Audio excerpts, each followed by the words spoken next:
Assalamualaikum warahmatullahi wabarakatuh. Kali ini kita akan membahas penilaian harian bab jaringan tumbuhan kelas 11. Mari kita simak. Nomor 1, Gilang melakukan pengamatan terhadap pertumbuhan tanaman bambu di kebunnya setiap hari. Dia mengamati bahwa pertambahan tinggi batang tanaman bambu terjadi pada setiap ruasnya. Hal tersebut dikarenakan pada ruas batang bambu terdapat jaringan yang selalu aktif membelah, yaitu, ingat ya, kalau meristem itu ada meristem apikal, ada lateral, dan juga ada interkalar. Kalau apikal biasanya ada di ujung batang. Lateral biasanya ada di bagian kambium. Kemudian untuk interkalar biasanya ada di ruas-ruas batang. Nah, di sini bambu kan berarti ruas-ruas batang. Jawabannya adalah yang A. Nomor 2, dalam biji padi terdapat jaringan parenkim yang berfungsi menyimpan karbohidrat. Jaringan yang dimaksud adalah, ingat ya, parenkim itu ada berbagai macam jenisnya. Nah, salah satu ciri dari parenkim itu memiliki ukuran vakuola yang besar. Nah, parenkim yang seperti ini itu disebut dengan parenkim penimbun karena fungsinya untuk menyimpan. Jawabannya yang D. Nomor 3, suatu jaringan tumbuhan memiliki ciri-ciri antara lain sel-sel penyusunnya umumnya sudah mati dengan dinding sekunder yang sangat tebal yang tersusun atas lignin. Berdasarkan ciri-cirinya, jaringan tumbuhan tersebut berfungsi. Jadi kalau selnya sudah mati dan tersusun atas lignin, berarti ini adalah sel sklerenkim. Oke, kita bahas ya. Yang A, menguatkan organ tumbuhan yang sudah tidak mengadakan pertumbuhan. Nah, ini betul, ini adalah fungsi dari sklerenkim. Yang B, menguatkan organ tumbuhan yang masih aktif. Kalau masih aktif mengadakan pertumbuhan berarti kolenkim. Mengangkut hasil fotosintesis, berarti di sini adalah floem. Mengangkut air dan unsur hara berarti silem. Melindungi bagian dalam tumbuhan ini adalah fungsinya epidermis. Jadi jawaban yang paling tepat adalah yang A. Nomor 4, tempurung kelapa tersusun atas jaringan yang mengalami penebalan zat lignin. Akibatnya tempurung kelapa menjadi keras. Jaringan yang dimaksud adalah, jadi ini maksudnya adalah jaringan sklerenkim. Nah, penyusunnya jaringan sklerenkim salah satunya adalah sklereid. Jadi jawaban yang tepat adalah C, sklereid. Nomor 5, perhatikan beberapa faktor berikut. Faktor-faktor yang mempengaruhi proses pengangkutan air oleh silem ditunjukkan oleh angka. Jadi di sini silem dalam mengangkut air dari akar menuju ke daun itu dibantu oleh beberapa faktor. Yang pertama karena adanya daya kapilaritas silem. Yang kedua karena adanya daya tekan akar, dan yang ketiga adalah daya isap daun. Jadi di sini jawabannya adalah yang B. Nomor 6, pada akar terdapat bagian yang ditunjuk oleh huruf X seperti pada gambar di samping. Bagian tersebut merupakan diferensiasi dari sel-sel penyusun. Itu adalah gambar dari serabut akar. Kalau gambar dari serabut akar berarti dia adalah diferensiasi dari sel epidermis. Bedakan ya, kalau cabang akar itu diferensiasi dari perisikel, sedangkan serabut akar itu dari epidermis. Jadi di sini jawabannya yang E. Nomor 7, perhatikan komponen-komponen jaringan pengangkut berikut. Suatu jaringan berfungsi mengedarkan zat-zat makanan hasil fotosintesis dari daun ke seluruh bagian tumbuhan. Berdasarkan fungsinya, unsur-unsur penyusun jaringan tersebut ditunjukkan oleh angka. Kalau di sini adalah mengedarkan zat-zat hasil fotosintesis, berarti yang dimaksud adalah floem. Ingat ya, floem itu terdiri dari sel pengiring, kemudian parenkim floem, dan juga unsur-unsur kibral. Nah, jadi di sini yang paling tepat adalah yang B, 1, 2, dan juga 4. Nomor 8, perhatikan gambar penampang melintang akar tumbuhan monokotil berikut. Bagian yang ditunjuk oleh huruf X berfungsi untuk, jadi bagian X ini adalah bagian endodermis, yang fungsinya adalah mencegah air dan unsur hara yang masuk ke sel-sel tumbuhan kembali ke tanah. Jadi jawabannya adalah yang A.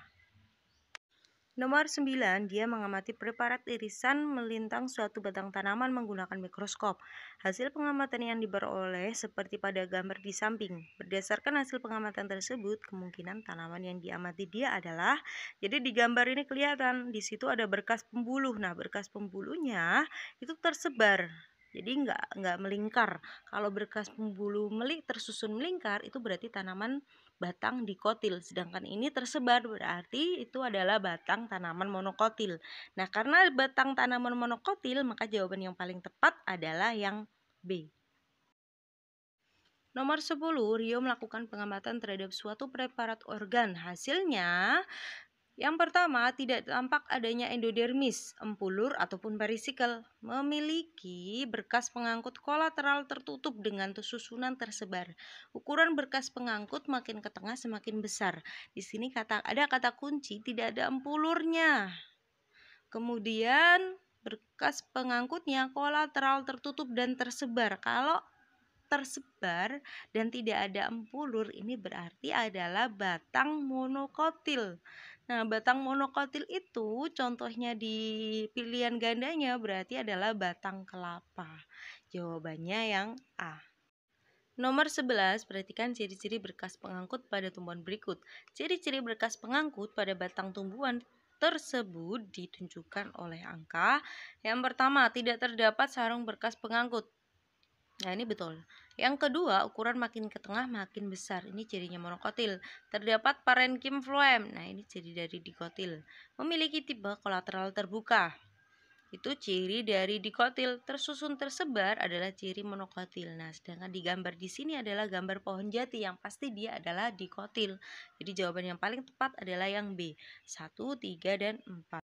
Nomor 12, bagian bunga pada gambar di samping yang dapat menghasilkan gamet ditunjukkan oleh angka. Jadi kalau bisa menghasilkan gamet berarti kepala putik dengan benang sari. Nah, di sini adalah gambar nomor 1 dan nomor 2. Jadi jawabannya adalah yang A. Nomor 13, bertambahnya ukuran diameter batang pohon mangga dikarenakan adanya aktivitas. Nah, pada batang-batang dikotil seperti mangga, itu dia memiliki kambium. Kambium ini bisa berada di antara xilem dan phloem. Makanya batang tanaman dikotil itu bisa membesar. Jawaban yang paling tepat di sini berarti adalah yang B.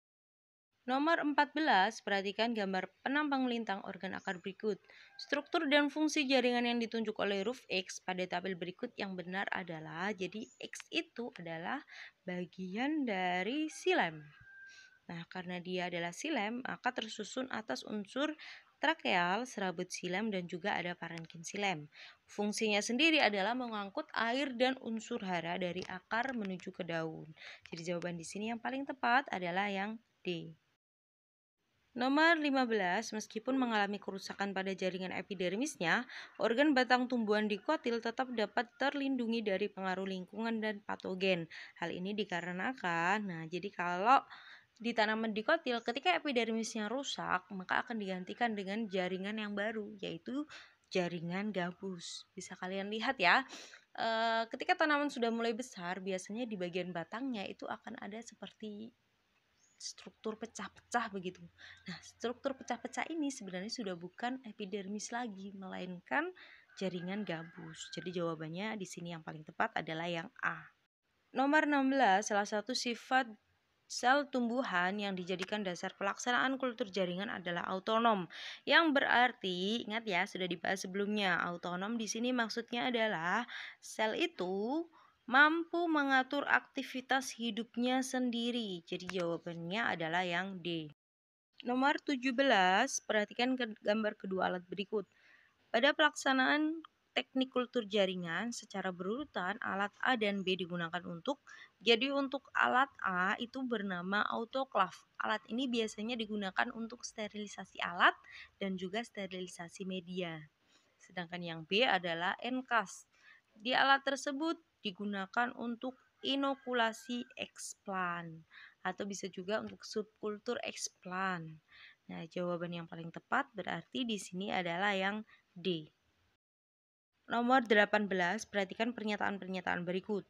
Pernyataan yang sesuai mengenai teknik kultur jaringan tumbuhan terdapat pada angka biaya yang diperlukan relatif kecil, bukan ya, harusnya biayanya besar. Perbanyakan tanaman secara in vivo. Nah, kalau yang ini berarti salah, harusnya secara in vitro. Yang nomor 3, anakan yang dihasilkan bersifat seragam. Nah, ini betul sekali. Tahap pengerjaannya dilakukan dalam kondisi aseptis. Ya, iya, harus benar-benar steril. Nomor 5, dapat memperbanyak bagian tumbuhan yang sudah mati. Nah, ini bukan, harus bagian tumbuhan yang masih hidup dan bersifat meristematik. Jadi jawaban yang paling tepat di sini adalah yang E. 19. Rita melakukan penanaman eksplan tunas Dendrobium ampylum ke dalam botol yang berisi media agar.